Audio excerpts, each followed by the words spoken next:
That's a good question. Actually, may isa akong client na nag-set up talaga kami ng lead scoring. No, yung lead scoring is depende siya sa mga sagot niya sa form namin.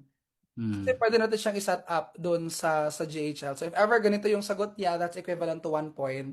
Hmm. Kapag ganito yung sagot niya, that's equivalent to 2 points. So, though other marketers would really discourage long forms, kasi di ba dinidiscourage yan? Kasi kapag ka long form, mas mataas na yung bounce, ganon. Pero actually, mas maganda siya. Kasi Hmm. finifilter niya yung mga leads na hindi talaga interested. Yung parang mga free riders lang na leads. So, filter niya. Kasi, ganito, yun nangyari sa amin. Nag-launch kami ng isang campaign ng client ko na yun.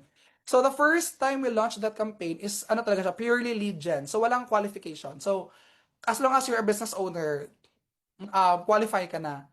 So, kasi yung client ko na yon nag-offer siya ng contact finder. So, parang if ever you're interested, we can generate 10 free leads sa inyo based sa criteria na binigay nyo.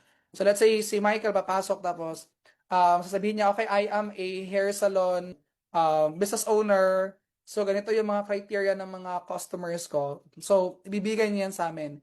Tapos, after dyan, mag-generate kami ng 10 leads within a week. Tapos, ibibigay namin ulit sa inyo. So, kapag ganung offer, marami talagang kakagat, di ba? Kasi, sinong hindi may gusto ng 10 libreng leads? So, kaya, umabot kami sa mga 300 ng mga business owners na generate namin doon. Pero, yun nga, hindi lahat qualified. Kasi, ang daming mga free riders. Ibig sabihin, yung mga free riders gusto lang ng free. Pero hindi talaga sila interested sa service na ino-offer namin. So, we decided to change the game.